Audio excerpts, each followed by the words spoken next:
So without much further ado, I don't want to waffle on too much. My name's Rafi Hay. I'm the programming director at Pushkin House, and thank you all very much for joining this this Pushkin House Pushkin Club event, last of 2020, and well expected, anticipated. That's the one. Personally, for me, I'm really excited to hear what the translators today have to say, and to hear the recordings as well of Dmitri Prigov's poems. So I won't take up any more time, and I'll hand over to Yelena Malesheva, who's organized today's event. So thank you. Thank you. Hi everyone. Good evening. My name is Yelena Malesheva, and I am a teacher and a translator. And I am delighted, and we are delighted at Pushkin House to welcome you all to the event. Thank you very much for being here. Tonight's event will be dedicated to Dmitri Prigov and some of his most interesting literary works published this year in English to mark the poet's 80th anniversary. We're very fortunate to have our amazing guest speakers, Simon Schuchat, a former US diplomat and a translator, and Ainsley Morse, translator and a teacher at Dartmouth College, and Matvei Yankelevich, a publisher from the Ugly Duckling Press. You will also get a chance, as Rafi said, to hear Dmitri Prigov read his own poems in a selection of recordings kindly provided to us by the BBC and Andrei Prigov. So thank you very much for that. And also thank you very much to Rafi at Pushkin House with all his help with all the technical matters. Thank you. And thank you to Jessica Kana for helping out with the recordings. So I am going to stop talking now and pass on to Matvei to say a few words about Dmitri Prigov. Hello. Thank you so much for having us here at Pushkin House. Thanks to all of you for coming. I'm just going to maybe ramble a little bit about Dmitri Prigov. I'm assuming that most of you who have come today know quite a bit, or at least have read some of him and probably know a bit of his story. He was born in Moscow in 1940, so yes, he would have been 80 this year. This book that we've been working on for a while came out just at the beginning of the year. It's called Soviet Texts, and you can see it in the background of Simon. So when he's reading, you'll be seeing that cover, and Ainsley has it as well. In fact, Ugly Duckling Press has had a kind of a long relationship with Prigov. In 2004, we put out this little book called 50 Drops of Blood, with actually with a little frontispiece from one of Prigov's drawings, or collages, or however you might call it. I've been, hoping for a long time that we would do more. So when Simon came to us with this translation project, I was very excited. It's something like our 40th book in the Eastern European Poets series at Ugly Duckling. I forget which number it is actually. This one was probably, well, this was number 5. So we've come a long way. Back then in 2005, 2006, Prigov came to New York when we published this little book. And we organized a number of readings for him. He stayed at my house, and so it was very special for me to actually meet a kind of a hero of mine, who I'd been reading since I was, I don't know, probably in college or so. He has a very special place in Russian literature, as all of you probably know, kind of hard to place in a sense, as a poet, artist, performer, novelist, troublemaker, and we just published an essay by Alexander Skidan, the Petersburg critic, about Prigov that compares him to Warhol and to Brecht. And I think it's quite an interesting point of sort of perspective on why it is that Prigov really does stand out in Russian poetry, why he's a figure that in a way changed the field of what we know as Russian poetry. More so probably than any of his partners in crime in the Moscow Conceptualist circles, perhaps in a way very different from some of the other underground poetic streams of Leningrad and in Moscow that certainly have had a very important influence on contemporary post-Soviet poetry. But Prigov really did kind of make a sort of something like a linguistic turn in the Russian poetic sphere and its history. And that turn is what I think a lot of people are interested in trying to figure out or define or contemplate. It's what also kind of keeps the work fresh, I think. Even though a lot of the poems and prose works, short prose works that are in Soviet texts, a lot of them are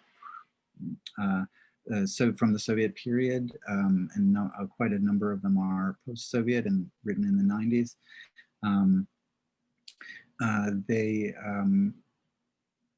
They really still feel like they're relevant in what they managed to accomplish with the Russian language, with a kind of sort of self-consciousness and irony, and a sort of both megalomaniacal, almost graphomaniacal quality of just sheer production. Prigov liked to say that, or had this sort of, one of his poses was that of the Stakhanovets, or the worker poet, right, who produces more than the quota. and so that incredible productionism of Prigov's is perhaps just one of his persona, or one of his roles, one of the ways that he sort of moved our attention from the single poem to the whole work or life of the poet, right? And Prigov had sort of many lives, many personae, and all of them were in some kind of tension with sort of our the expected persona of the poet, and the expectations of Russian poetry. But also I wanted to say just a couple words about sort of the materiality from which this poetics arose, which I was very lucky to be to have passed on to me one of the little typed originals of Prigov's work. This is Mnogogovorящие стихи from 1992, which is the post-Soviet booklet, but still made in the style that, or in the material manner that Prigov made many of his works. And in a sense, you can see the typewriter paper that's fading out and all yellowed. Who knows which copy this is? You know, it's probably typed with carbon paper on different, and you can see that there are different color sheets, just whatever was around. There was the staple, often stapled in one or sometimes along the side. But these booklets were not uncommon, and Prigov wasn't the only one making such booklets, obviously, because they were easy to hide, easy to store away, hide away somewhere, to transport. to pass around. And in a way, they affected the sort of the shape of a lot of the cycles that Simon and Ainsley will be reading from. Most of them would fit in a little booklet like this. It's not kind of an accident that they are what they are, that they have a first page, they have a title, and then usually a prefatory note, which are always kind of a setup sort of for the form or for the conceptual kind of framework of the piece, and they're relatively short, but there are many of them. So I don't know how many books like this he created. I'm loath to try to even estimate, and sometimes I think they were a slightly larger format. First, these are reproductions made by a German press in the 90s and 96, who also provided translations in a kind of separate booklet, but basically, you know, little books like this, like Невозможная книга, Impossible Book, you know, really have just a few pages and play with the idea of the book itself, right? And we see this in Rubinstein's card poems in a way, also playing with the idea of the book. And it says, "Не переворачивать страницу," do not turn the page, do not turn the page, do not turn the page, do not close the book is the last one. So I think that this form of the book, of the booklet, the samizdat materiality of this sort of one-off work of art is a really important background for thinking about these poems. As with Lev Rubinstein's card poems, which are reproduced in book format. We've done a book of his, and a couple of Russian publishers have done little books where the card format of Rubinstein's Moscow Conceptualist era texts on library cards are reproduced in that manner. But Rubinstein once told me, and Rubinstein being a very, very close friend, maybe Prigov's closest friend in that circle, said to me that actually the work that I'm making, or the work, is this little set of cards. And unlike Prigov, Rubinstein would carry around to his readings these little sets of cards, just the way that Prigov would bring these little booklets and read from them. And that any reproduction of it, any translation of it is into book form is already a kind of translation. It's already not the object. It's not the work. It is a representation of the work. And I think for Prigov, that is the case as well, that in some ways, you know, we've gathered these texts as we have with Rubinstein's texts, you know, kind of, we numbered the cards or whatever, just to give you a sense of the rhythm, but you don't get the materiality of the set of cards. And similarly with Prigov, we've published the texts, but it's a translation not only into English, but also from a very particular material context. And one that Prigov would welcomed, obviously. He published many of these kinds of books, and also played kind of, especially with the Russian edition of 50 Drops of Blood, with incorporating his artworks. And I think that's that he would be very happy. He would have been very happy to see this come out and in English, and find finally, perhaps, especially in the States, an English-speaking audience that would become aware of him in a different way, because really we haven't had much in the way of the selected works for this kind of totally central poet of the post-Soviet period, or the sort of late Soviet and post-Soviet period. So without further ado, I think we could get to the texts themselves. I'm happy to maybe go into the weeds of Prigov as performer, as artist, as poet, and kind of all of these kind of conceptual frameworks when we get to the question and the Q&A. I didn't want to burden you with a long biography. You know that he was also an actor in films and had a huge, like presence in the post-Soviet world with performance artists and so forth. But we can get into that later. And for now, it would be great to hear translations and to hear Prigov's voice and the recording. So I guess, are we starting with Simon? Mm-hmm. Yeah. Okay. Thank you. I'm on next. Okay, I don't have any lengthy introduction, but I did want to show, this is since we're talking materiality, this was the first book of Prigov's that I got. I had moved to Moscow in 1999. I think I got this at Dom Knigi on Central Moscow or something, but we have probably a quarter of this book in the book whose cover you see behind me. So the first piece I'm going to read is the first piece of Prigov's that I ever translated. I came to Russian, it's not my first foreign language, and I learned it rather late in life, and for the State Department rather than as even though I'd always had an interest in Russian literature. So you can see when I read this why this appealed to me as the first piece to try and translate, and it's called Obituaries. It's from 1980.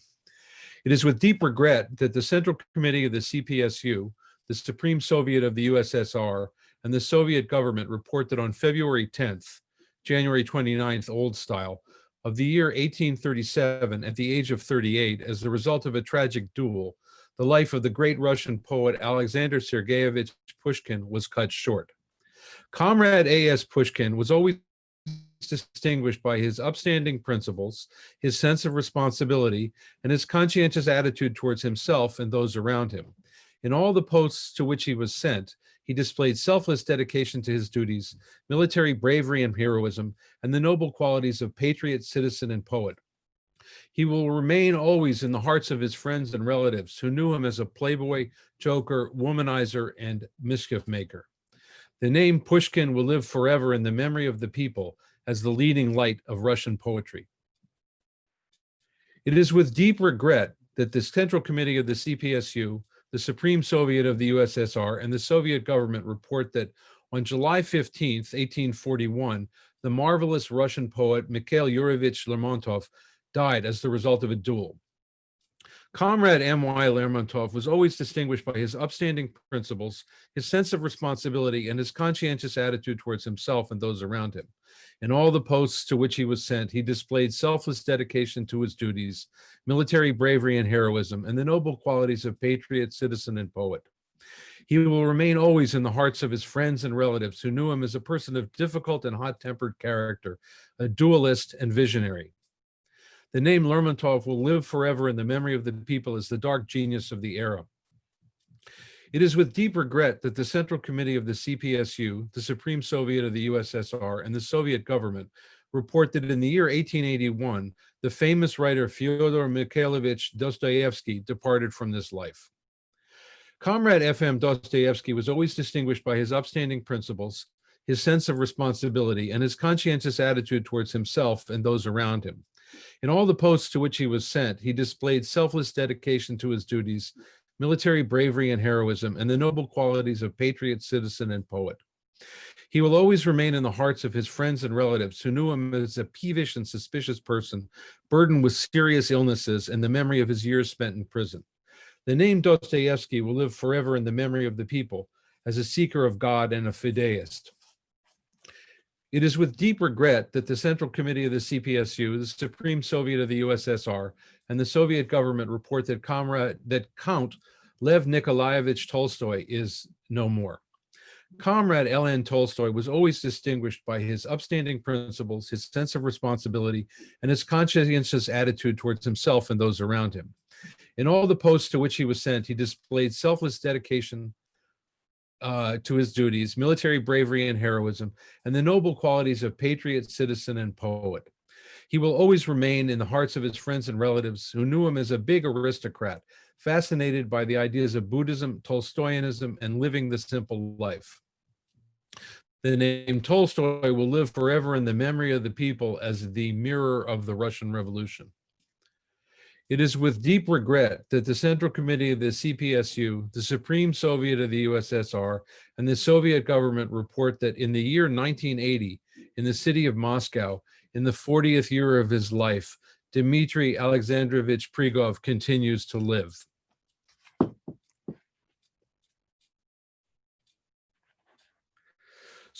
So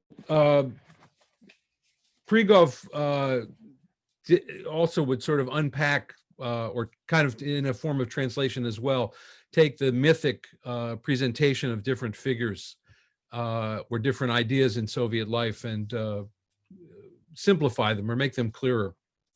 So the first, I'm going to read a few excerpts from a piece of his called 20 Stories About Stalin. This is from the pre-perestroika era. Things had gotten really bad for the people. One day, Lenin came to Joseph Vissarionovich and said, "What is to be done?" Stalin looked straight at him, became very serious and replied, "What is to be done? Just do it." One day, Joseph Vissarionovich raised up the people and overthrew the Tsar. There was happiness. Grand Duke Constantine came to Stalin and said, "Make peace with us and the world will be yours." Stalin looked straight at him, smiled wearily, and said, "We do not need the world. Russia will be enough for us." One day, returning from the campaign, Joseph Vissarionovich dismounted from his horse and wiped his sword on his greatcoat. Anka, the machine gun girl, ran up to him and shouted, "We in-jammered the whites." Stalin looked straight at her, became very serious, and replied, "Oh, Anka, Anka, how many times have I told you there is no such word as to in-jammer? We must respect the great Russian language." One day, Joseph Vissarionovich worked through the night and thought up a plan for defeating the fascist hordes. When he came home, they told him that his wife had died. Stalin looked straight at the corpse of his wife, became very serious, and replied, "A man is victorious on the grand scale, but life takes revenge in him through trivialities."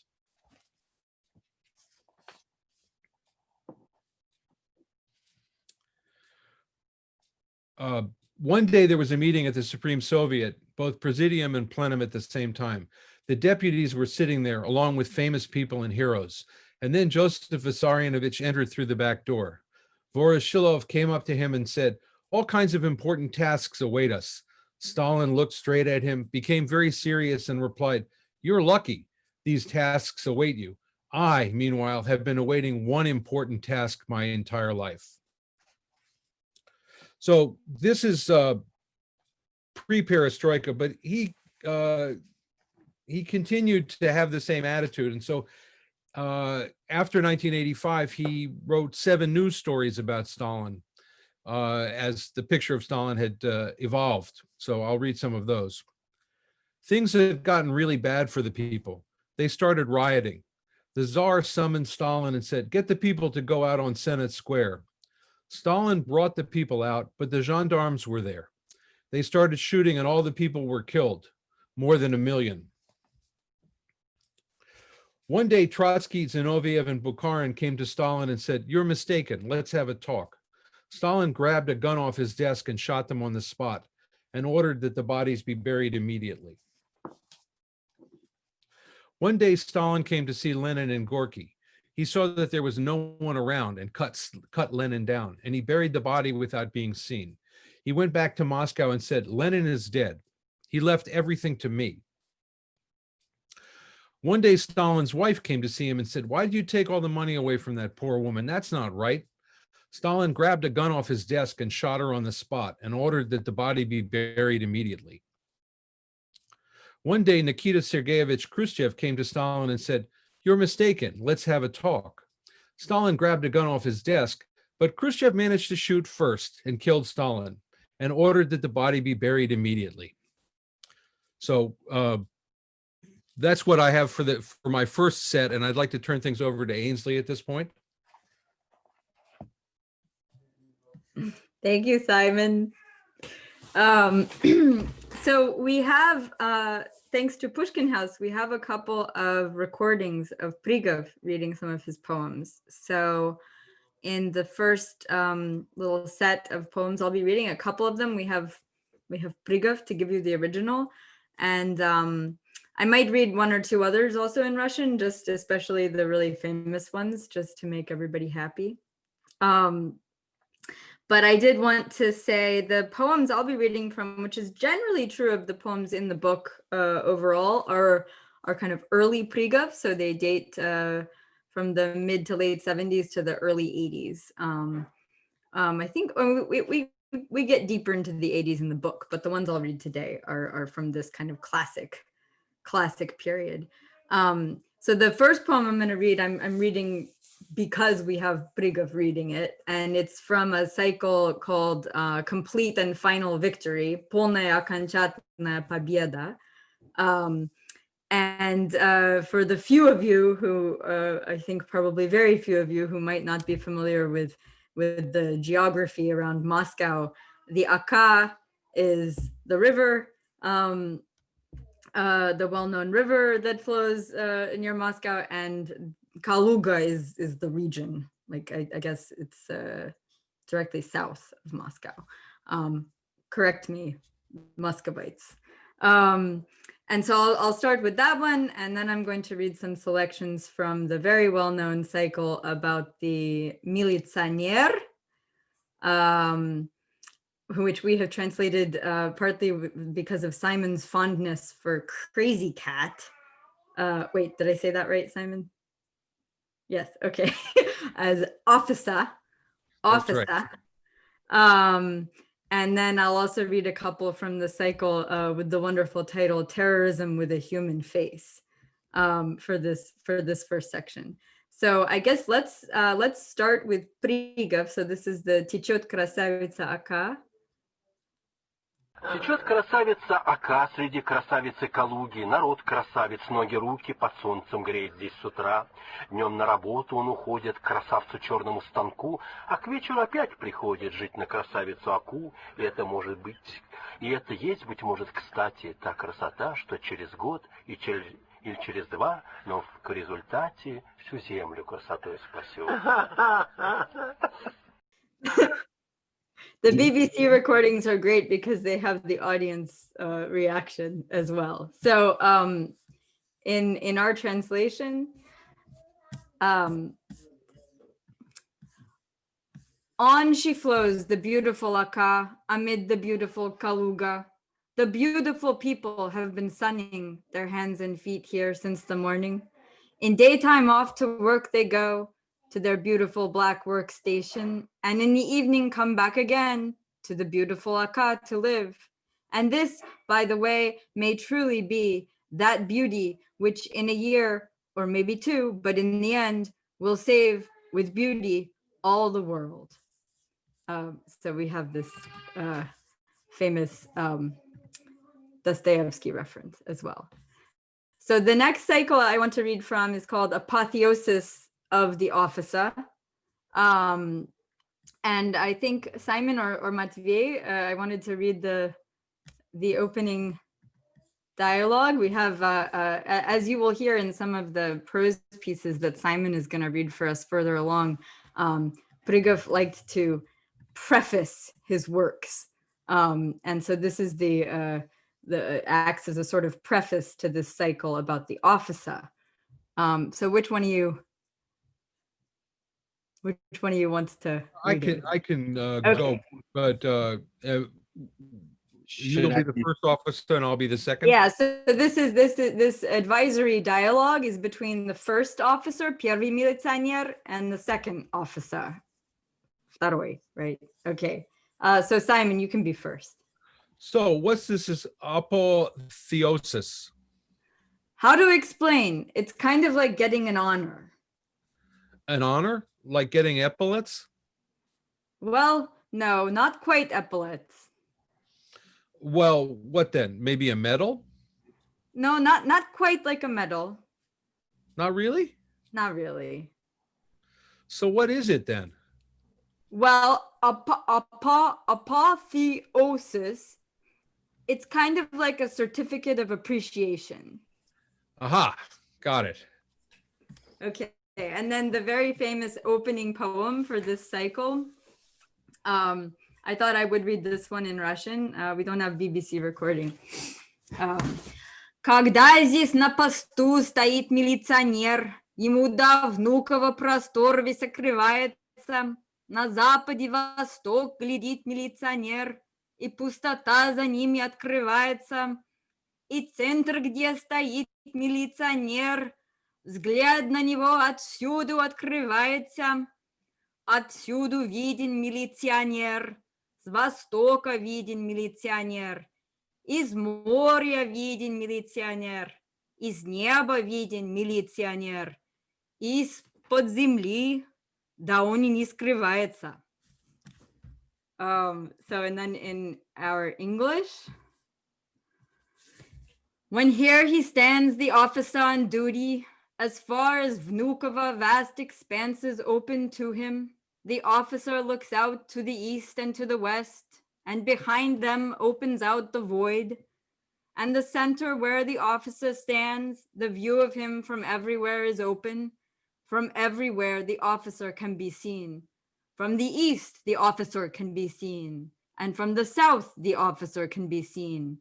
And the officer is visible from the sea. And the officer is visible from the sky and from underground. Well, it's not like he's hiding. Okay, another one from this cycle. So the sailor met the officer once, and the officer told him boldly, "You must be a model for the youth, as I am an ideal model for those older. Take the perspective of the upper limit to help in comprehending giddy passions and overcoming momentary fashions." "I shall," replied the sailor, and he did. The officer strides stern and tall, while on his walkie-talkie he exchanges communications with who knows whom, most likely with God. And from the heavenly walkie-talkie comes a voice truly unearthly. "Oh, you beautiful officer, be upstanding and forever young, like a flowering cypress." This song was written just to say that life is beautiful and complicated. Among the half-abandoned skies flits a little chickadee, while in an unmowed Moscow ditch, a knife in his breast, the officer lies. And this next one we also have a recording for в буфете Дома литераторов. В буфете Дома литераторов пьет пиво милиционер, пьет на обычный свой манер, не видя даже литераторов. Они же смотрят на него, вокруг него светло и пусто, и все их разные искусства при нем не значат ничего. Он представляет собой жизнь, явившуюся в форме долга, жизнь кратко, а искусство долго, и в схватке побеждает жизнь. Okay, I'm going to read now the English. Sitting in the House of Writers bar, the officer is drinking beer, drinking in his customary way. He doesn't even see the writers, but they're all looking right at him. Around him's bright and empty space, and all their different kinds of art to him mean absolutely nothing. He is truly life embodied, appearing in the form of duty. Life is short, though art has beauty. And in a tussle, life always wins. I'll briefly, there was a question in the chat about the choice of officer. I don't know, maybe we should just return to that when we have questions and answers. I'll come back to that. It's a good question. And the last poem from this cycle, which just seemed really horribly apropos over the last several months of our lives. As a child, I came to love police, and to love them was all that I could do. I grasped their secret essence to coincide with human individuals. But for a human to coincide with them is tantamount to going mad, because we are all concrete individuals, compared to the idea of police. And just a couple of poems now from the cycle Terrorism with a Human Face, which is beautifully explained in the first poem of the cycle, which I'll read. In the West, the terrorists kill people, either for money or lofty ideals.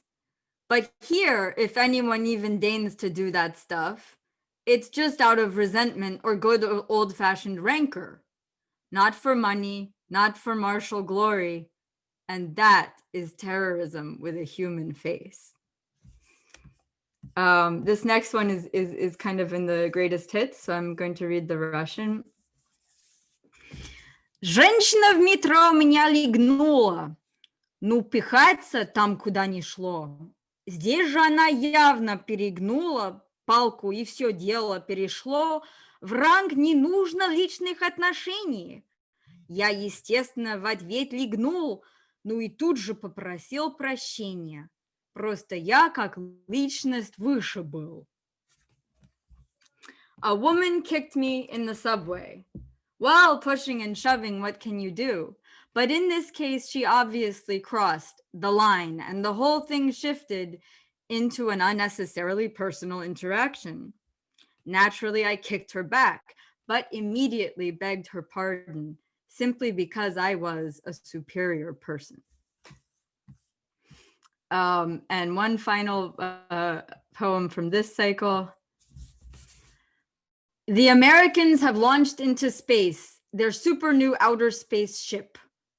So there, from God's vantage point, they can annihilate us with a laser. Holy shit! Well, a sword is one thing, or point blank, from underground, from underwater, from tanks, but from outer space where there is only God and stars. Well, I suppose nothing is sacred anymore. Holy shit! Okay, so the next, I'm going to ask Matvei to read some of the Russian along with these, but this is from a sequence, one of these little groups called My Russia. And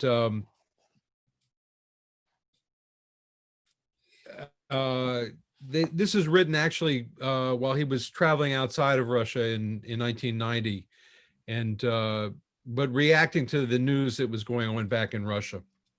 So, Matvei, why don't you start with number one? Okay. Я помню этот день России, был май. В саду цвела сирень, и воздух нестерпимо синий гулял над духом деревень.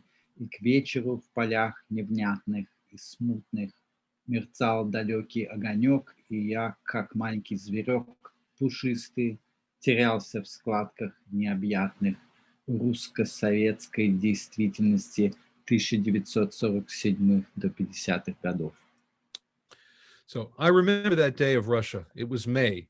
In the garden, lilacs blossomed, and the air, unbearably blue, waltzed above the spirit of the villages. And towards evening in the fields, indistinct and hazy, a distant spark glimmered, and I, like a little beast, a fluffy one, lost myself in the vast folds of Soviet Russian reality circa 1947-50.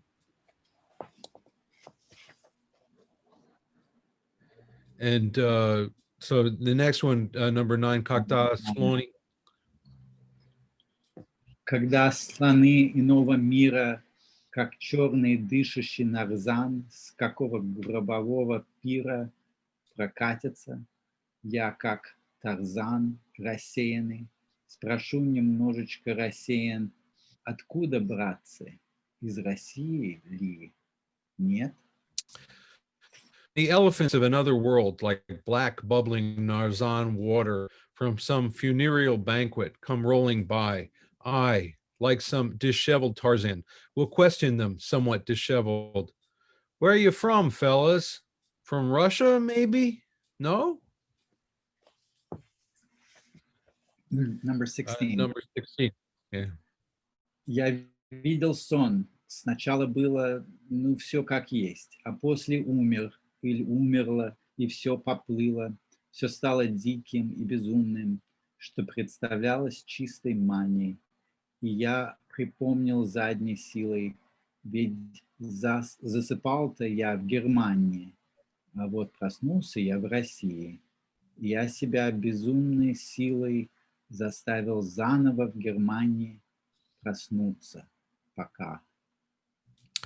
I had a dream. At first, all was like it always is, and then I died, or it died, and all went drifting. All became wild, insane. That is, it seemed like pure mania. And gathering my strength, recalled, hey, I fell asleep while out in Germany, but then I've woken up in Russia. And I compelled myself with insane force to once again in Germany wake up for now. And then Number 24, yeah? Yeah. Короткий промежуток времени я славен был в моей стране, когда с моим бессмертным именем на устах входили девушки ко мне и говорили: «Сокол ясный, бери, веди нас», а мне ясно, что я опять уже смертный. For a brief interval of time, I was famous in my country when, with my immortal name on their lips, girls came to me and said, "Bright Falcon, take us, lead us." And it was clear to me that I, once again, was mortal. So I'm now going to read a few pieces. I think time is moving along. I'm going to read a few pieces from the post-Soviet era that Prigov wrote in the 90s. So this piece is called Non-Spurious Transformations. If you take two tables and put them together and put a chair on top of them, you get a throne. If you take the throne, flip the tables on one side and put a chair behind them, you get a machine gun nest. If you take the machine gun nest, put one table on top of the other and throw out the chair, you get a pagoda. If you take the pagoda, turn one of the tables upside down and submerge it in water and throw out the other table, you get a flotation device. If you take the flotation device, remove the table from the water, sand it up normally, put the other table on top of it, hoist a bookcase on top of them, and attach a lamp on top, you get a lighthouse. If you take the lighthouse, throw out the two tables and the bookcase, take a bureau and put wheels under it, you get an armored car. If you take the armored car, get rid of the wheels, pull out the bureau drawers, sand them up vertically, and get rid of the bureau, you get a columbarium. If you take the columbarium, throw away the bureau drawers, take the chair and lay it on its back, put a stool behind it and turn on the fan, you get an airplane. If you take the airplane, sand the chair up normally, put another one on top, then a third, then a fourth, and as many as the height of the room will allow, you will get a descent into the mine. If you take the descent into the mine and topple it to the floor with a crash so that you end up with a pile of debris, you get the Spanish Armada after the Battle of Trafalgar. If you take the Spanish Armada, throw away the debris, stand up one of the surviving chairs normally and connect it to electricity, you get an electric chair. If you take the electric chair, throw away the actual chair and let a large jolt of electricity run through the disconnected wires, having attached capacitors to them, you get lightning. If you take the lightning, take a person and touch them to one of the wires, you get a corpse. If you take the corpse, throw everything else away, bring in a bed and put two opposite or same-sex beings in it, you get love.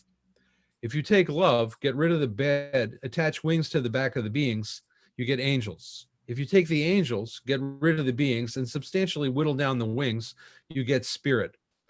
If you take the spirit, get rid of everything and bring nothing in, then in fact, nothing will be left. But whether there will be nothing, that is the question. Now, this next one has an advisory note that I'm going to read as well, but it's called The Bathers. Once I was swimming in a river and thought to myself, and what doesn't one think?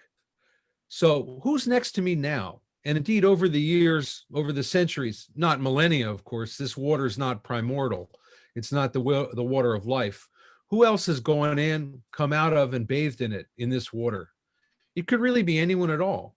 The price of universal commonality is an indeterminacy and a lack of commitment, and in a sense, a kind of non-existence in the narrow earthly sense.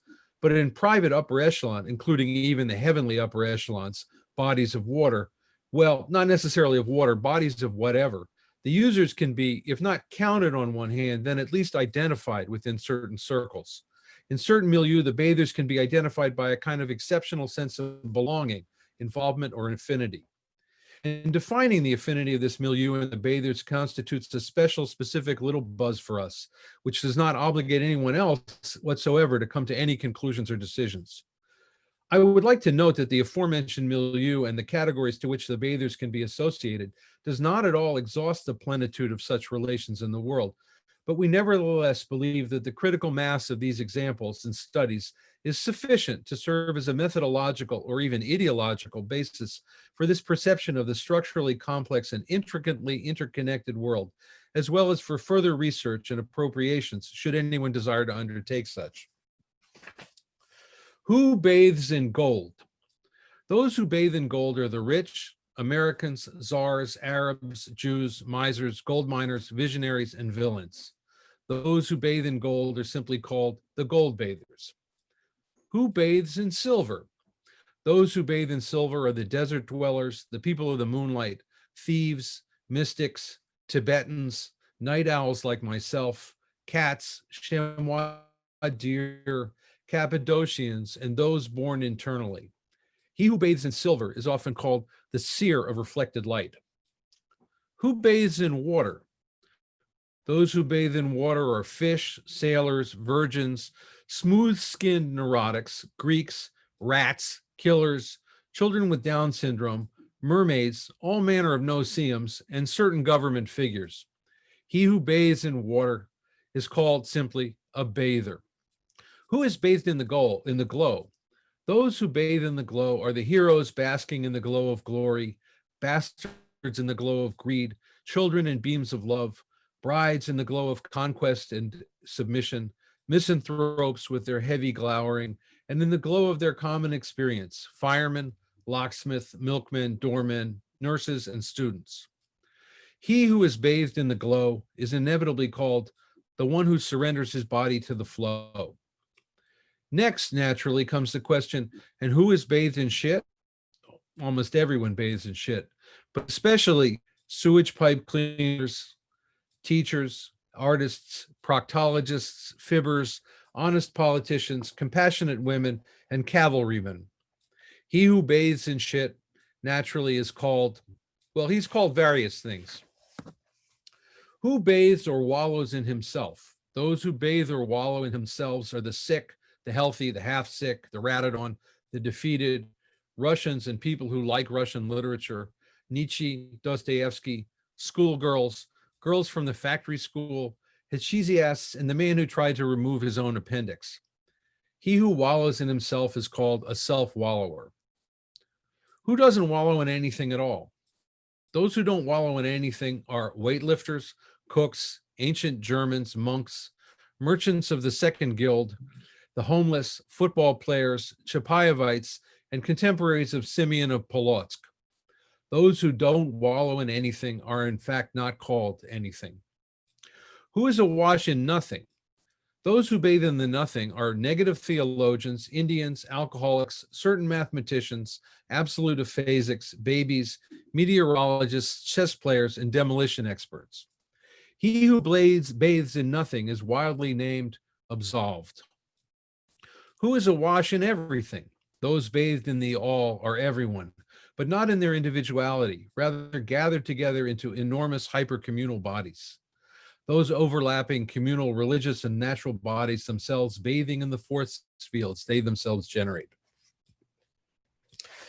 And I'm now going to read some sections from a piece called Recalculating Time. So I recall how mindlessly I wasted time as a young man, throwing it away on entertainments, boozing, and other nonsense. And only later did I realize the tragedy and irreplaceability of this. Assuming that a normal day's work requires 10 hours in order to achieve some visible results, that is, based on the beginning of meaningful existence from 15 years of age in 1953 up to 35 years of age in 1975, I worked by the calculated average no more than 20% of the time. That is 365 days times 20 equals 7,300 days, which multiplied by 10 hours equals 73,000 hours. I worked a total of 12,600 hours and wasted 60,400. I would not count the period from 1975 to 1985 since I worked during it according to the above indicated proper norm. From 1986 to 1996, I came to my senses and added 10% in intensity. By reducing the shortfall to 3,650 working hours, there was still a shortfall of 56,250 hours. If in the next few years I'm able to increase the intensity of my work by 30%, at that intensity, I'll have to work for 56 years in order to reach a net of 0. So if you add my current 56 to those 56, it turns out that I ought to hold on for 112 years until 2052. While this would be a highly unusual case, nevertheless, it's not impossible. They say that a year in prison goes by like 2. But considering the tremendous stresses of life today, if a year doesn't go by like 2, it's still something like 1.5. Well, suppose I didn't feel this way in childhood, but starting around age 18. So for my current age of 56, we can subtract 18 and get 38, and multiply that by 1.5, we get 75, then add back the unsullied 18. Also, my current life as a professional artist is no gift. It's an anxious and crazy existence with maybe a coefficient of 1.8. I started it at about age 35. Therefore, my age is already 75 minus 35 times 1.8 plus 35, or 107 years. Moreover, considering the hostility that my specific extraordinary personality has provoked throughout my entire life, we may add in a psychological complexity coefficient of 0.3, and we get 107 plus 31.1 equals 139.1. Well, add in this and that, and another 10 to 12 years gets tacked on easy. So my present age can be estimated at 141 years. So with that, I'm going to turn things back over to Ainsley. Thank you, Simon. Okay, I'm gonna start off with some poems from a cycle the title of which we translated as Housekeeping, Домашнее хозяйство. And when we read some of this stuff at a previous reading, I have this idea about this title that I like to share, which is that хозяйство is related to the Russian word хозяин, which is like a master or boss. And I think that this cycle has this very funny speaking figure, right? I mean, you could call it Prigov. It's not really Prigov. It's something in there, who is really like the master of his domain. And his domain is this very banal, small scale, like cramped Soviet apartment. And so you can kind of picture whatever that evokes for you. You can picture this is the voice speaking. Obviously now it's going to be me, whatever that means. So we'll start out. I've spent my whole life washing dishes and composing poems most sublime. And this has lent me all of my life's wisdom and made my temperament firm and mild. I watch the water flow and comprehend it. People and power stand below there on the ground. Whatever I don't like, I just annul it. And what I like is out there all around. Continuing the dishes theme, we have this poem has a title, Banal Rumination on the Topic of Freedom. Just when you've finished up the dishes, look, a whole new pile awaits. What kind of freedom is this? Just let me make it to old age. True, you could just not wash them, but then there's people coming by and saying, hey, the dishes are dirty. What kind of space for freedom here? And then we segue from freedom to a banal rumination on ecological issues. I have this passion on the sly to nibble, really, who knows why, at bits of 2-week-old sausage, like some kind of vulture pet. But this is, let's say, a kind of gift, in a sense general and indeterminate. I am like a kind of vulture of life. Like in life, I am a kind of medic.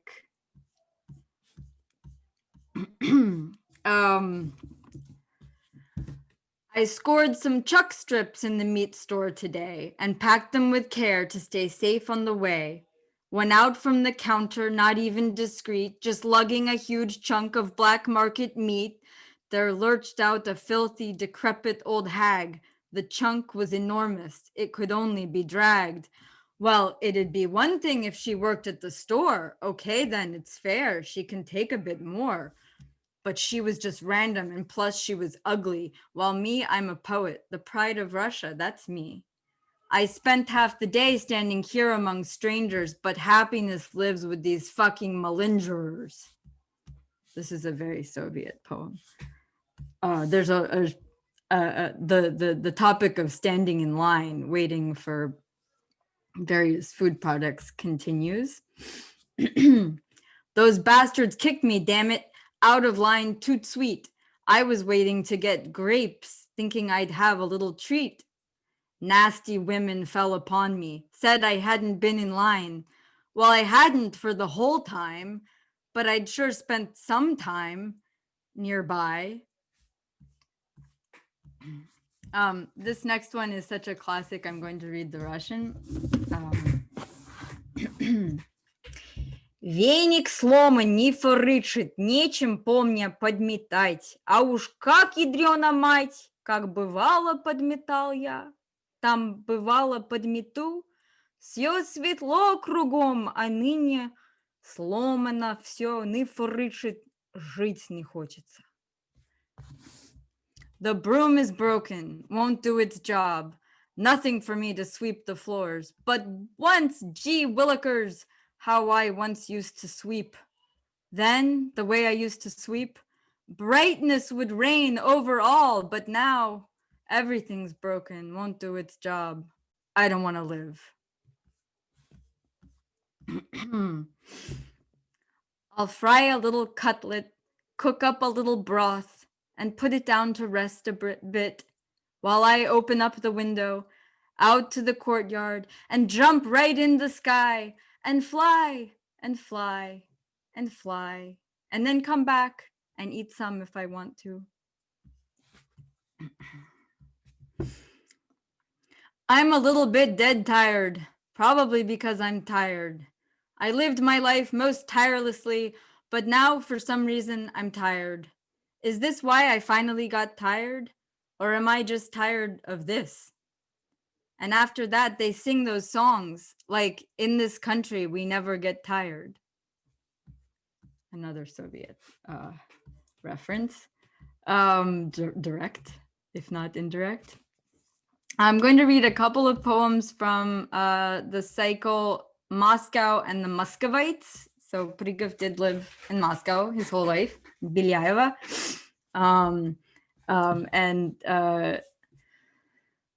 What can I say about this cycle? It's another one of the, I would say, the greatest hits of Prigov, and most of the poems in the cycle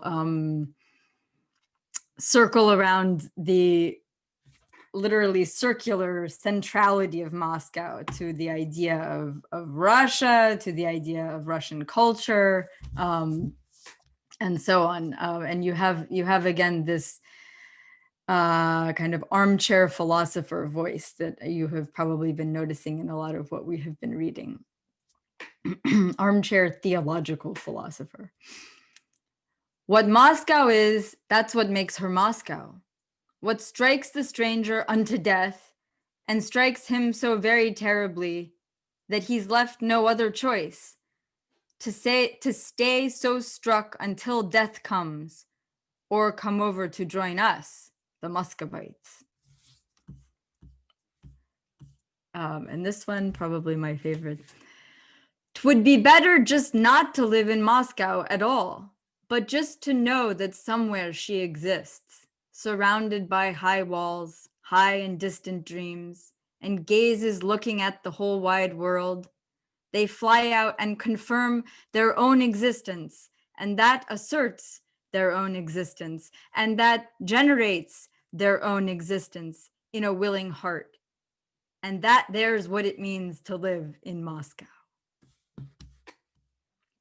The final cycle I'll read from today is called The Image of Reagan in Soviet Literature.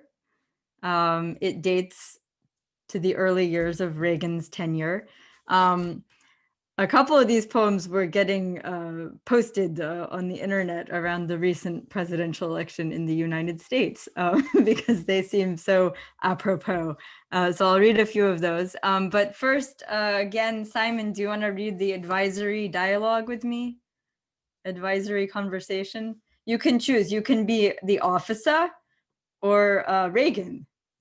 This dialogue is between the officer, who we've already met, and the sometime President Reagan.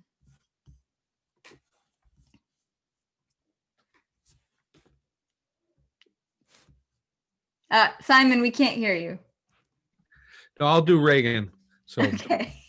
why hast thou disquieted my ashes?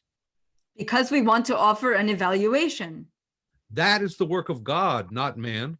And it was God who placed us here. Do not ruin this poor soul. You ruined it yourself. Oh, save me. Teach me. No, you were designed thus from the very beginning, and we are merely evaluating. So they've elected a new president of the United States and blasted the old president of the United States. But what do we care? Like the president of like the benighted states. But still, it's interesting, this prez of the United States. They don't love us anymore the way our Stalin loved us. They don't ruin us anymore the way our Stalin ruined us. Without his ladylike caresses, his manly cruelty, we'll soon be like some sort of American, mixing boredom up with bliss, unable to tell them apart. Reagan does not want to feed us. Well, he made a big mistake, for it's only over there, they think, that to live we must intake. But we do not need his bread. We will live off our ideas. He'll stop and ask, where are they? But we're already in his heart.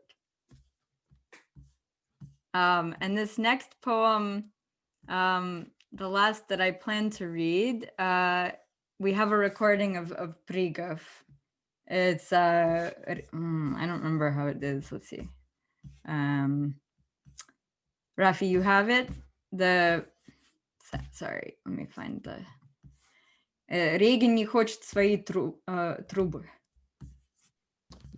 Не хочет Рейган свои трубы нам дать, чтобы советский газ бежал как представитель нас на запад через эти трубы.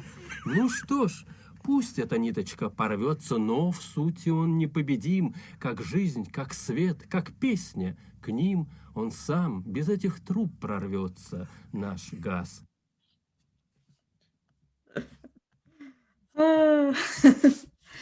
Reagan does not want his pipes to be ours so that Soviet gas can flow, representing us, through the pipes to the West.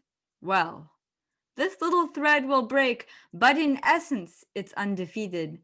Like life, like light, like a song to them, it will itself, without these pipes, break through our gas. Thank you. So are we going to take some questions now? Is that the idea? I think so, yes. So if you like, possibly it's worth coming back to Marina's question on why officer, and what possible alternatives there were, and how that affects the translation of militsioner. So since this is something that I've felt strongly about, I wanted to, I guess I should give my explanation. First of all, when you hear it, it may sound as though it's written as Officer, but it's spelled Ofissa. And it's drawn from the great African-American cartoonist George Herman and his Crazy Cat cartoons, where there's a recurrent character who is the officer. He's the cop on the beat. And he's in love with, if I remember correctly, he's in love with Crazy Cat. There's different combinations, and there's usually a brick thrown at some point or another. But the officer in Crazy Cat is this kind of authority figure who's, well, he's negative, but he's, you know, he's homey. He's friendly in a certain way. And I felt that Prigov's presentation of the Milizianer is very similar in that way to that kind of feeling that I get from the officer in Crazy Cat.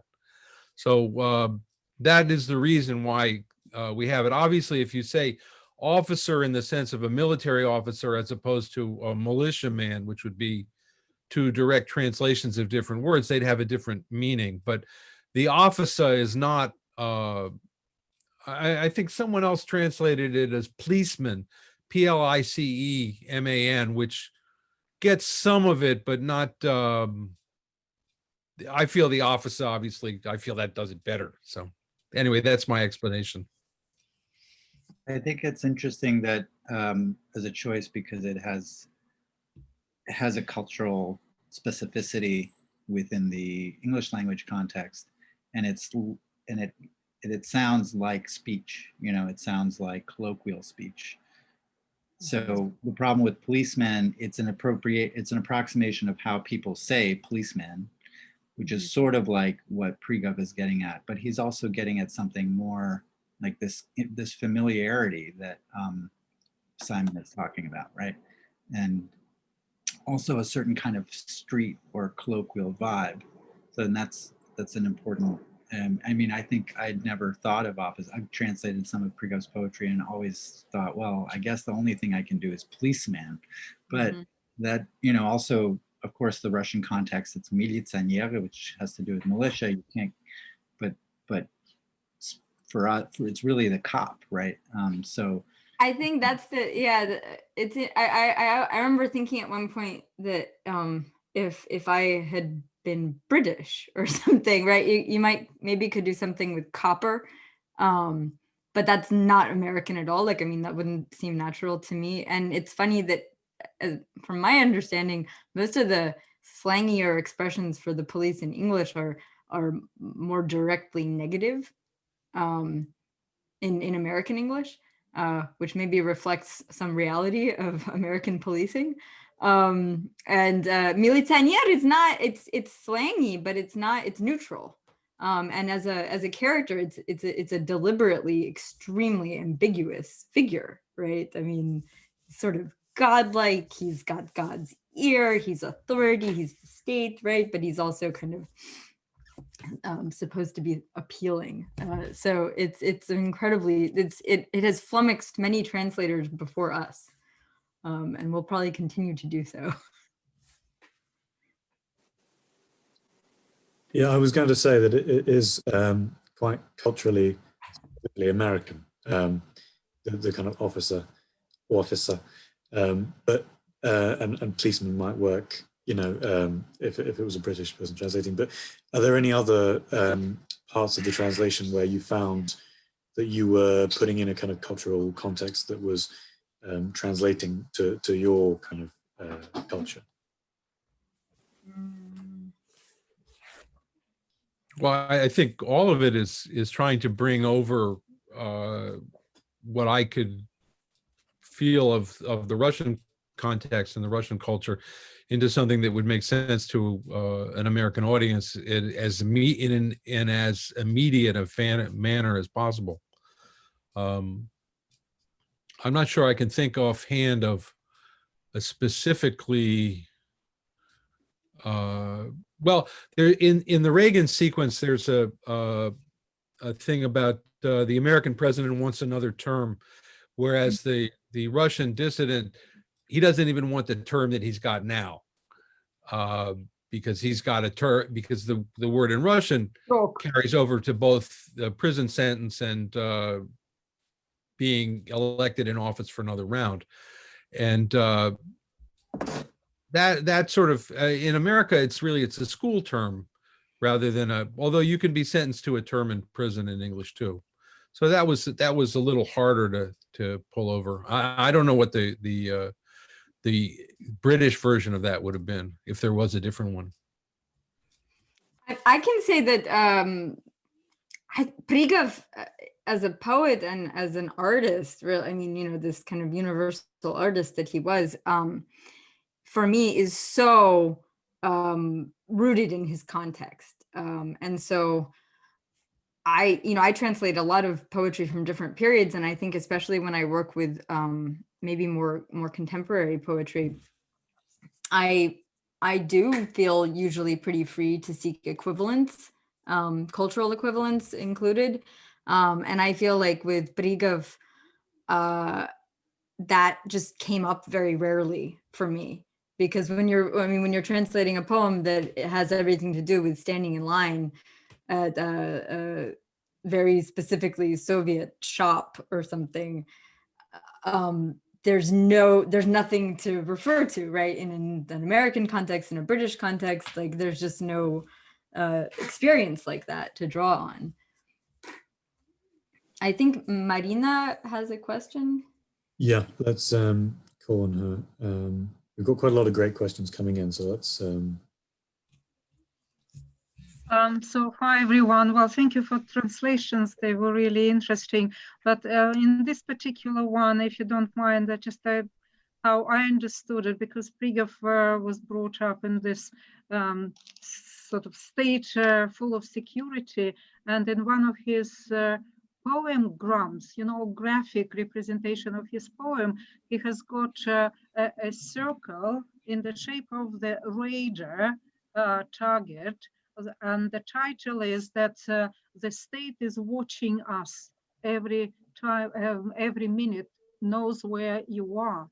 And I think in that particular short poem, he meant militiaman was looking eastward, looking westward, and the militia could reach you anywhere, no matter where you are. So if you replace it with the officer, it loses this idea completely. Officer could be anywhere, and they were not sort of watching. Of course, officer is more general than the militiaman, but militia had a particular duty and function to watch you every day and night, every minute. So, and if you don't explain that, unfortunately, Simon, I don't know that character that you gave an example of from the movie or whatever, but this is the Russian meaning here, and that's what we were suffering from all the Soviet times, like Big Brother in Orwell's. So I think that's what Prigov meant in the poem.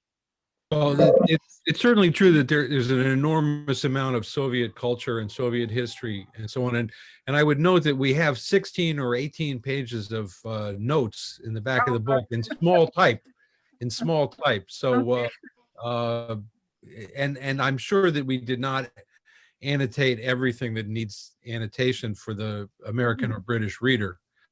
But that's the challenge of translation.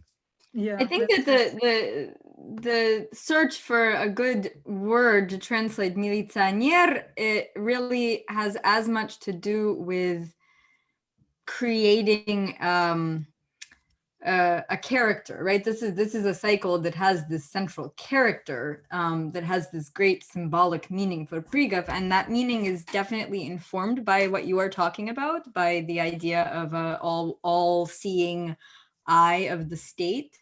But at the same time, it's one of the many things that Prigov is playing with. And so I think that there would never be a one-to-one correspondence because it's not a one-dimensional concept that Prigov is working with. It's not a plakat, right? It's actually sort of taking a plakat and turning it on its head and adding a bunch of pseudo-philosophical language and all of the other things that are going into this cycle. I think you have to also think about I agree with Ainsley, and I don't think it's always this problem of searching for the right word, but actually it's the whole context that is the issue. And creating the character that can walk into the writers union bar, it cannot be a militia person. It has to be someone who you see every day.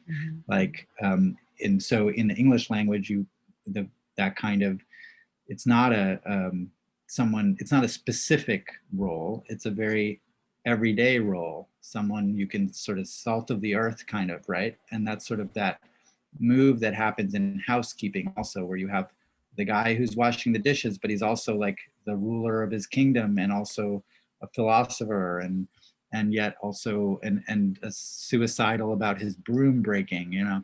So there's, you know, you have to find this kind of like spirit of the character who can be a threat, but also kind of lampooned at the same time and travestied.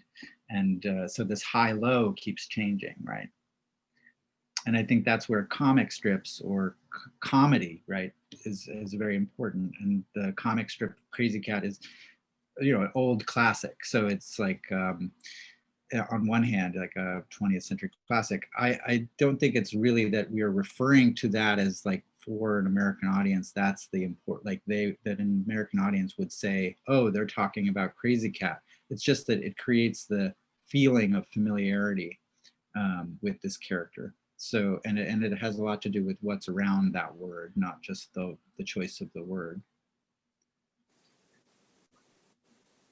Simon, you mentioned that there are several pages of notes. Somewhat answers the question from Jesse, who kindly provided the recordings today, as to whether it's possible for Americans and I suppose also British people to understand and relate to Prigov without having to have quite a lot explained to them.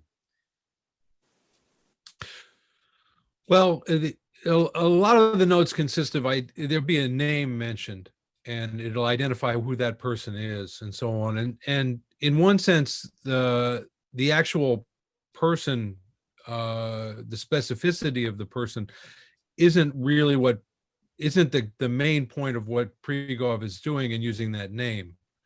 And I don't translate that way, but one way that some people do translate this kind of thing is by substituting names that come from the culture that you're translating into.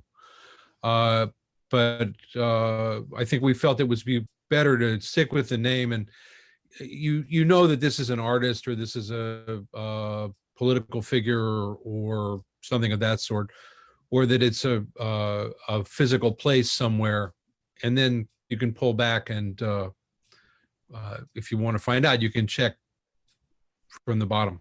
So,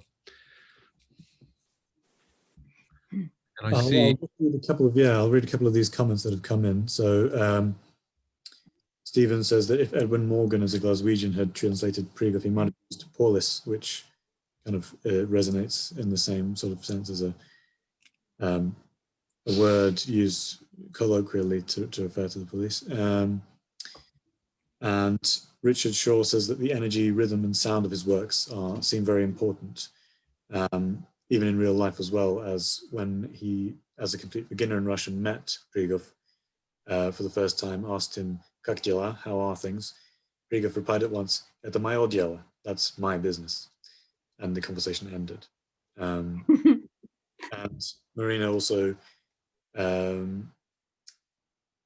says that they invited Prigov to talk at Cambridge Russian Society, and he was as hilarious in informal communication as he was in his poetry. Now, I have been told that Mark Nadzor wants to ask a question, so if you want to unmute it and ask, please, Nadzor, sorry. No, I just wanted to make a comment that I had the chance to see Prigov perform live at Stevens Institute of Technology. I don't know if Matvei or Simon remembers which year that was.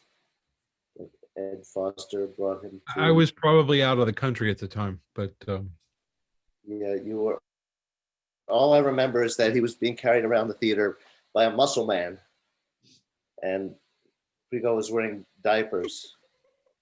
and he was wailing like a baby as he was being carried up and down the aisles. And in those days, I worked with Murat Nehmetnejad, Bob Rosenthal, Simon Pettit, and a couple of others on an international poetry committee. And so we were involved in all kinds of festivals and inviting of poets, and Ed Foster had put this wonderful event together. Just a little bit of input, sorry.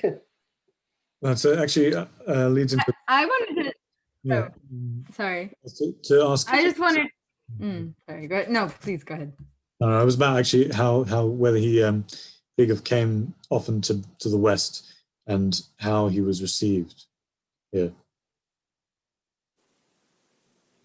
Matvei, you probably know a fuller history. I mean, I know he started coming in the 80s to Europe. Yeah, there were, but then he had some problems in Soviet Russia in the later. It was actually around Perestroika, probably 86, right, where he was got into a bit of trouble over particularly over pasting up a kind of poem / action in the subways, in the переходы, in the long passageways around the subways, kind of like little want ads, but they were kind of calls to the citizenry, which were of course ironic and funny and silly on one hand, and they weren't really meant as a dissident action, but he had some issues. So I think there was a time that he wasn't really traveling very much around that.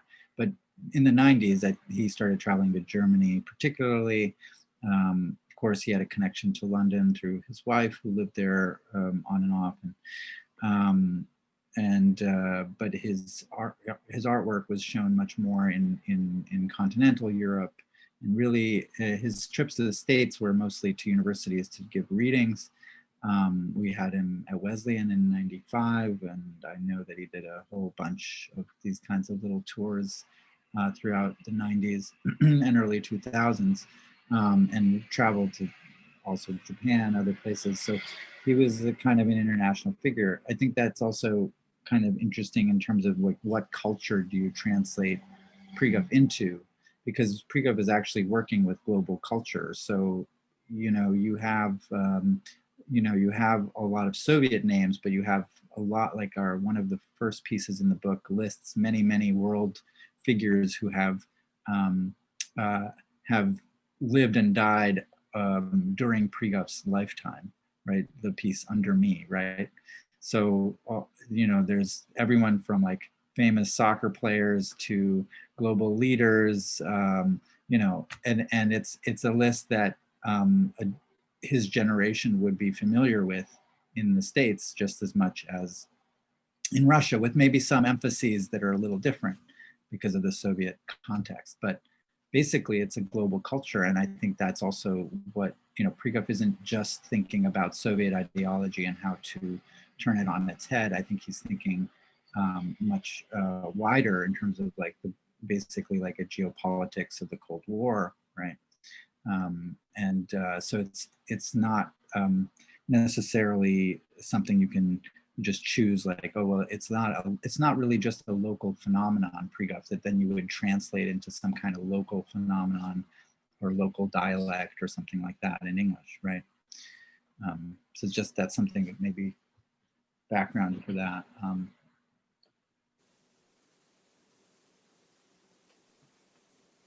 So can I ask something, or yes, does someone need to go first? Please, you go for it. Well, I don't know if it's a question or a comment. I mean, I didn't know Prigov before, and I'm totally blown away. Thank you to everyone. I will be reading some of his work very soon. I mean, apart from the subversiveness and the very serious zaniness of his work, for me, what impressed upon me just in this first flush of him was his poetry was very deep and very wide. And I'd be interested in people's thoughts about that. Deep and wide, whether it's the psychological or the historical, political, cultural, whatever. And I thought it was astonishing just for that alone. And of course, there was so much more. Yeah. He was so wide, Chris. when Matvei was talking about him being a Stakhanovitz, a overachiever of poetry, he set, what was it? He set as his goal to write 30,000 poems, right? And he got pretty close. He died, young. But as you could probably tell, I'm trying to, I guess Simon read a couple of the cycles. He wrote in these cycles. And one thing I was going to say earlier in response to the question of how Prigov can come across to people in different cultural contexts, I think that he shows a mechanism, right? And this is how he wrote. He thinks of a shtick, and then he brings very methodically like exhausts the given shtick. And it's a performance every time. And he really, if you really get into the incredibly vast quantities of works that Prigov produced, you see this over and over again, and you see him emphasizing it and making fun of it. And he one of my favorite things to know about Prigov is that he would give people these little packages that were called little coffins of unsuccessful poems. And so he would crumble them up or pile or fold them together and then staple them into a little packet and give it to you. And they were unsuccessful. That's why he put them into coffins, but they still were counted, right? In terms of, if we're talking about breadth of production. And so I think that some of these absolutely and purely conceptual gestures are one of the things that translates very easily, right? Like some of this cultural context and some of what really makes people guffaw when they hear Prigov, Soviet people who do know the context, that makes them just crack up. That maybe is a little harder to get across.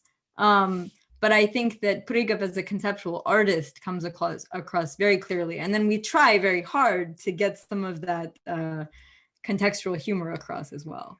Yeah, I just to add to that, you would think, or you might think that with the collapse of the Soviet Union, that his subject matter is gone. And in fact, that's completely not the case. He's just as prolific and fertile in his imagination. And as Ainsley was saying, he takes an idea and he works it out. It's all very scientific. He explores all the aspects of whatever that particular idea is and takes it to exhausts at the conclusion. Because he certainly, the Soviet context that he started out with is important, but he's much larger than the Soviet Union, I guess is how I would put it. I think there's something connected to how for a good number of Russian artists who are maybe became better known in the 90s, but who embraced some aspects of Western conceptualism, because in a way what it allowed them to do was to complicate this East-West divide and the Iron Curtain and the separateness of the two worlds.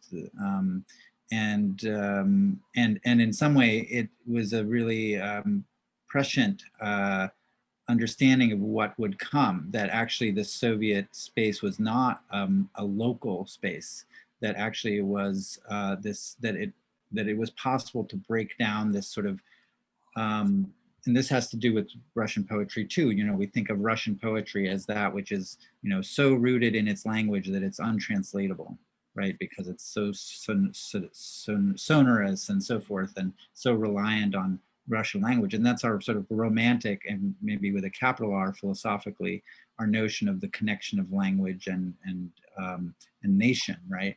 And the Moscow Conceptualists, and Prigov in particular, decided that poetry was just one field of operation in which you could work with language and kind of rework some of these a priori sort of like givens about the connection of nation and language, and show the fabrication of language, the way that ideology fabricates a kind of language, right, and expose that language and also rework it, and kind of what is really super hilarious in some of these very scientifically oriented texts is how far he goes with the sort of ideological language of the, or even the news speak of the obituaries or whatever it might be, right? So there is a way that Prigov and the Moscow Conceptualists generally prefigured a kind of this moment of this post-Cold War moment of like thinking about the global and the local. And I think that's a kind of a key to why Prigov was able to really quickly move into a new sphere after the fall of the Soviet Union, whereas many poets who were not so explicitly taking on Soviet themes felt like they couldn't do anything after the fall of the Soviet Union. They had lost their culture, you know. So that's kind of curious. Mm-hmm. Can I, Rafi, are you going to ask somebody, or can I? I wanted, first of all, to thank everybody, to thank the translators, Simon and Ainsley, and to thank Matvei and Ainsley for reading it in Russian, which was absolutely wonderful. And of course, Elena for organizing it, and Rafi for organizing it. My feeling now that people have been discussing the relevance of Prigov and what he was doing, I actually was thinking that he was poking fun at the officialdom, and that's why it transgresses just the Soviet Union and the Soviet reality. And I was wondering what I had a question slightly related to it about his use of patronymic, because obviously in Russian poets especially, they are not usually, well, they are referred sometimes with their patronymics, but you would quite easily say Boris Pasternak or Osip Mandelstam. But Prigov, of course, insisted of being called Dmitri Alexandrovich Prigov. And I can see that on the book you have this patronymic. First of all, I was wondering how it affects the readers in English who don't really, well, they might have a vague idea that Russians use patronymics, but whether this official note that he is poking fun at, whether this one is rendered in English. I don't know, it's a question maybe to Matvei or to translators.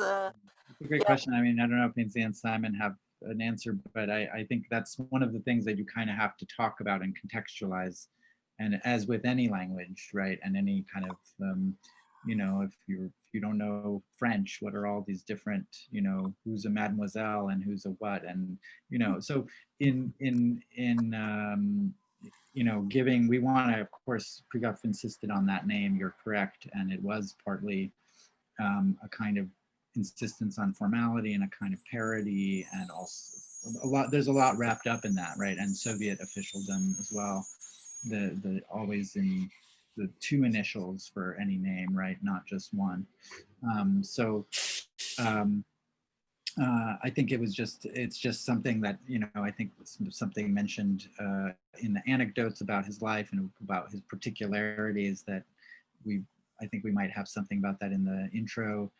But yeah, there's a lot of that kind of play that you do need cultural context for. And I think that's part of the role of the translation, not just of the translation of the individual poem, but the translation as a book and as a project, is to also provide some entryways for people. You know, Google provides some, but you know, when there's a name you don't know, but there is a way that a translator and a publisher of translation is engaged in that process of also a sort of like, how do you let someone in? And this is one of those points that you bring up, is a really good one of like, you can't just say it, it doesn't have the same effect. You have to actually like let someone in on the joke, or let someone in on the context in some way that's maybe not necessarily scholarly, but you know, it is a kind of desire to communicate a culture and a history, right, as well. I think our hope is probably that for readers, for English language readers who don't know Russian, you know, you might think that somebody has already made her way through some Tolstoy, some Dostoevsky before she finds her way to Prigov, right? So there's some hope that there's a little bit of the preparatory work being done there for at least recognizing what is a patronymic. And then, of course, like the subtle humor of using the patronymic is a subtlety that will probably be lost on most readers. But I can tell you that this actually, a similar discussion came up recently. I was at a workshop with some translators. We were doing a poem by a contemporary poet who was making fun of the same sort of thing in the poem. So there were all these famous Soviet era writers like Bulgakov, Zabolotsky, Harms in the poem, and they were all given with their initials. And so we were discussing what's the best way to do this in English. And we decided actually that the best way to do it in English is to write the full name out, right? So Nikolai Alexeyevich Zabolotsky, because the very length of it already says something, right? It's so clunky, it's so long, in the way that these incredibly long formulations, like in the obituaries poem that Simon was reading, right? And so there's, even if you don't know the context, even if it's all kind of a jumble of syllables to you, there's something already getting across with like, why does it have to be so long, right? And that's part of what Prigov is making fun of when he says Dmitri Alexandrovich Prigov, очень приятно. Yeah. So I think there's that's our hope anyway. And Ainsley, I just have to ask you, Ainsley, for a second, in terms of that one with the initials or, you know, the full name, isn't it true that sometimes initials are just put in famous Russian literature? And if maybe I'm getting confused with another literature, but if it is true, maybe that's a kind of thing which broadens it out. It's almost like he was trying to, even though he knew his audience would know what, you know, something was an initial, there was this kind of sense of like, well, it could be anyone for people who don't know. You mean like for non-Russian readers? Yeah. Right. And maybe part of him was trying to kind of do that. I don't know. I mean, the initials it's in Russian, at least it's a convention. And in the case of writers who are well known, the people know the initials too, right? So there's no risk of a mix-up or a kind of anonymity there. But just one further thing that you have to remember in these things, and it's a translation, and so as Ainsley said, the person who comes to it has probably heard of Tolstoy and Dostoevsky already and so on, but they know that they're not going to get everything, and they want to get in, and so they're looking to us as the translators to give them a doorway into this thing which they know is different, and their expectations are not the same as the reader of any work of literature in their own language, because they know that there's something that couldn't be brought across, and there's something that if they try hard enough they can get, and so on. It's a different process for them, but it works to our benefit as a translator, because you have someone who, if they're reading it, they want to read it. They want to get what it is about. And whereas when you're writing in your own language for readers of your own language, you have to get their attention first. So that's sort of an aspect of that.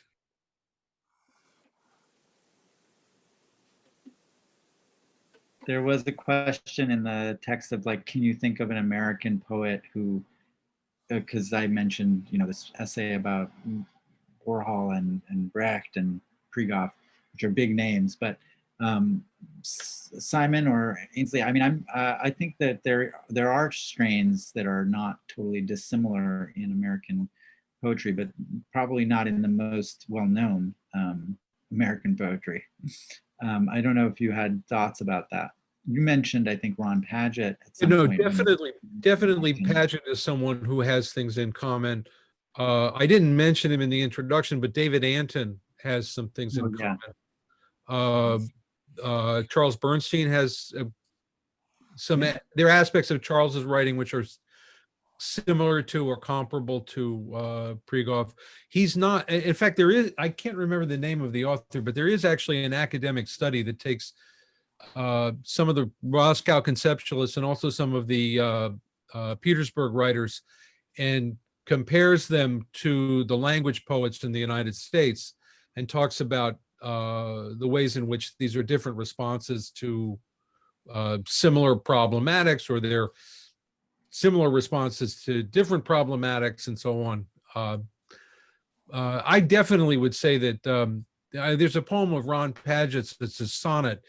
I think it's dedicated to Andy Warhol, and it's called "Nothing in This Drawer." And that could almost be it could almost be a Prigov poem. Yeah. Right. So it's nothing is in this drawer repeated 14 lines. What was the last line of that one? Well, no, the thing, if you've heard Ron read it, he says, nothing in that drawer, nothing in that drawer, nothing in that drawer, nothing in that drawer, nothing in that drawer. And he goes through the full range of possibilities in 14 lines. Yeah, that's right. Yeah. So yeah, I think you're right that Charles and some of the other language poets might have had some related methodologies, because they were also thinking about ideology and language and the politics of language coming from, that forms you, that creates you as a subject, and ways that language can resist. So, and I think in Bernstein's work, you see a lot of parody of different kinds of modalities of scholarly tone or official tone, or like he'll take he has this really amazing address that he did at the AWP that's all like in the tone of like maybe a confession, and Prigov has his confessions as well. Very long pieces that confess to crimes. So like written in some kind of 19th century manner, so there's a lot of play with the form and genre that goes on with American poets as well, that, certainly I think there are quite a number of examples, and particularly in that generation, I think, in Prigov's generation. Ainsley is just having to check out now, but I'll say thank you so much, Ainsley. I'll probably ask. Thank you. Thank you so much. Thank you. We have comments or suggestions of who else Prigov might be like. George Carlin in America and Spike Milligan from Britain. And I'll ask one last question, which is that from Marina here, many of Prigov's poems have defined geometric shapes in their sort of layout on the page. And did you try and follow this in your translations, and how possible was it?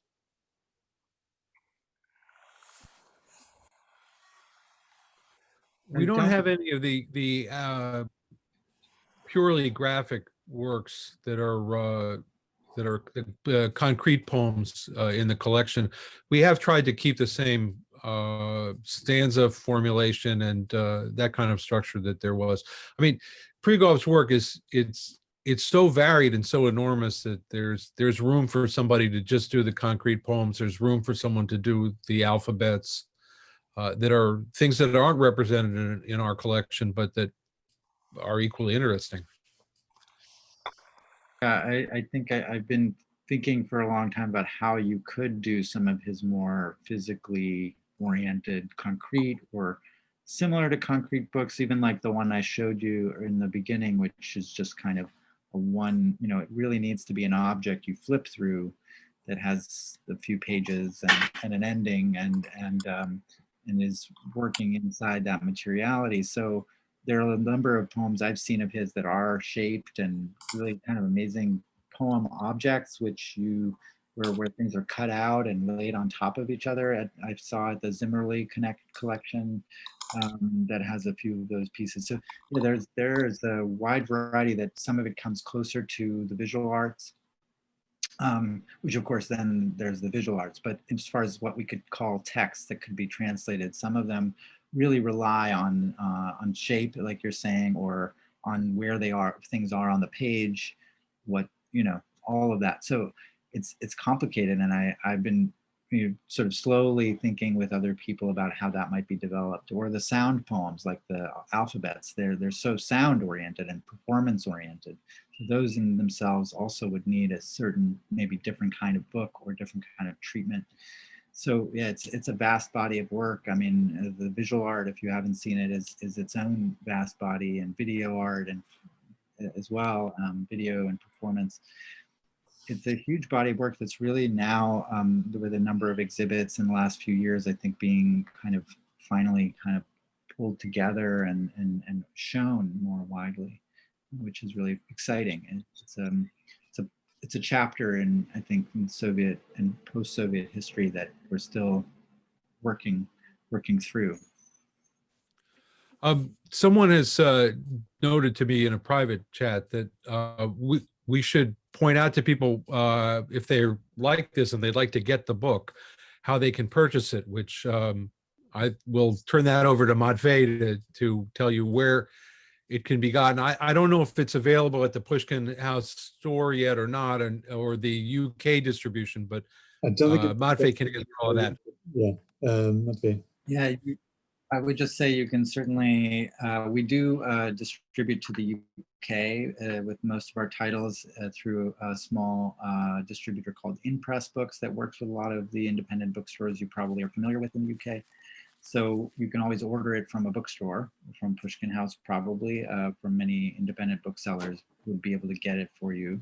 But if you order it from us directly, it's about 20% off, and our shipping actually to the UK is about $5-6 for a book like this. So it's not super expensive. We've been able, believe me, it's been really a hard road to find shipping that will work and save the customer money and save us money. So because the US postal system is extremely expensive for foreign sending books abroad, anything other than a letter, is super expensive. So, but we've managed to find a way to get books to people. It's a little slow, but it does get to you, and it's not super expensive. So there are a number of ways to do that, and you can just do it online, and I'll paste the book site here. Oh, you already did.